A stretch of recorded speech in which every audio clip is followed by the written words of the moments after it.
So we've got our board locked off, safely isolated, and we've tested for dead. And then we need to make sure we're preparing for the insulation resistance test. So with the Schneider boards, we need to make sure the sliders are across for the circuits that we're going to be testing. We need to make sure the MCBs are on for everything except the lighting and the ring final circuit, which we're going to do on their own. But the other circuits, so the safety circuit, the three-phase EV pillar or the isolator, the heating system and the dole starter are all energized or all in the on position so that we can do the global IR test.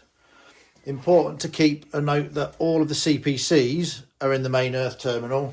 I've seen recently a few people think they've been failing on the IR test because they've been pulling the CPCs out and doing those as a separate test, CPC to line, CPC to neutral. So for insulation resistance testing, it is important that we keep all the CPCs in the earth bar. One of the theories behind it is if there was maybe a short in the metal trunking or conduit system, that should all be earthed back through the MET. So we're looking to make sure that any paths that we need to test are testable. For the insulation resistance test then, we've got the Mega set to 500 volts insulation testing.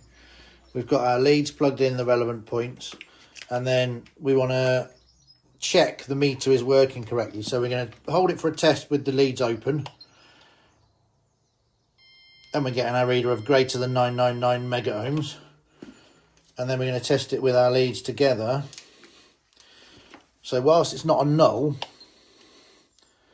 we are checking that we're getting a reading of 0, so we're getting a short circuit. So we know what readings we're expecting. We're going to now click onto or connect onto the MET, and we're going to do global insulation. We're going to do a global insulation resistance test. So from CPC to line 1, getting greater than 999 mega ohms. CPC to line 2, we're getting greater than 999 mega ohms. And CPC to line 3, we're getting greater than 999 mega ohms. So we're all good on the earth to phases. Now we need to do earth to neutral.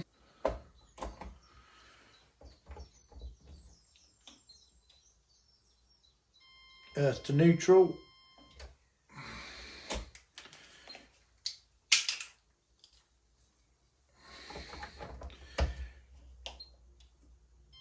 Neutral to line 1,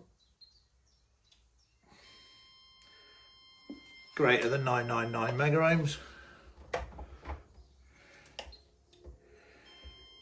Neutral line 2, greater than 999 mega ohms.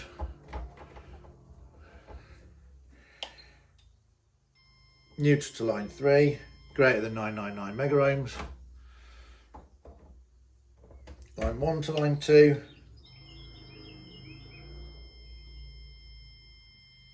greater than 999 mega ohms.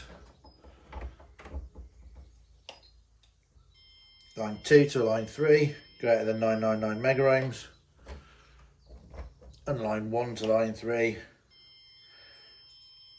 greater than 99 mega ohms.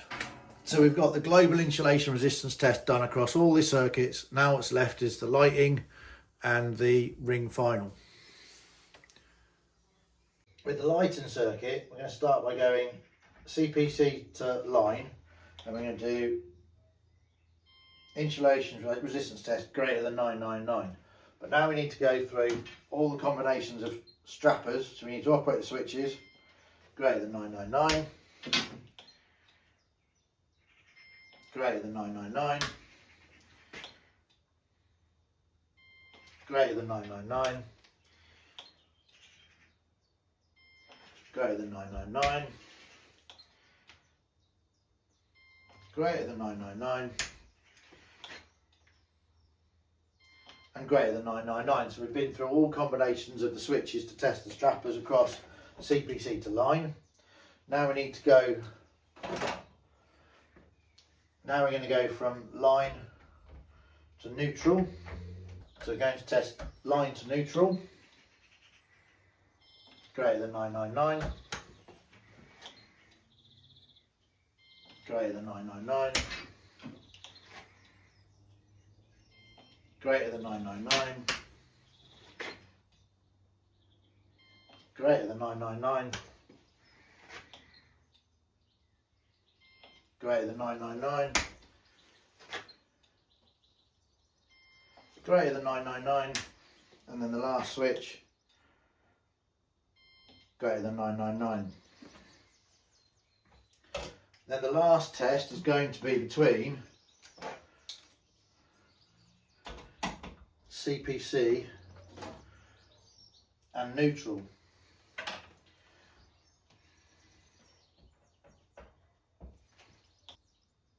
And that's greater than 999.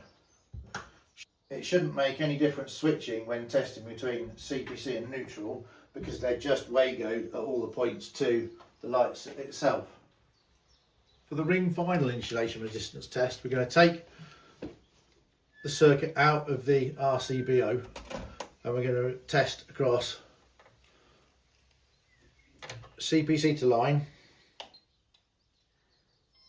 and we're going to get greater than 999. We're going to test CPC to neutral and we get greater than 999, and then we're going to test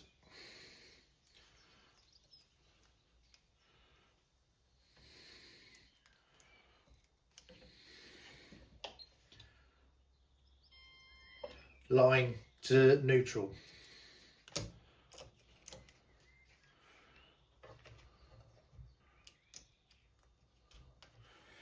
So you can test all live conductors to earth at the same time, and again greater than 999. And then we're going to reinstate that circuit. We're going to reinstate the cables back into the RCBO and make sure they are properly connected with no copper showing.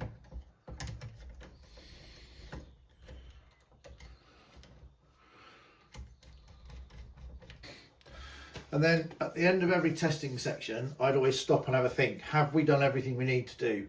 So the sliders have all been across, so that's been fine. That's allowing us to test through the MCBs. I had my global insulation test for everything except lighting and the ring final. I've done my lighting circuit up to and including all of the strappers, and I've done my ring final circuit, making sure that all the switches are on, the fuse spur was on, everything was ready.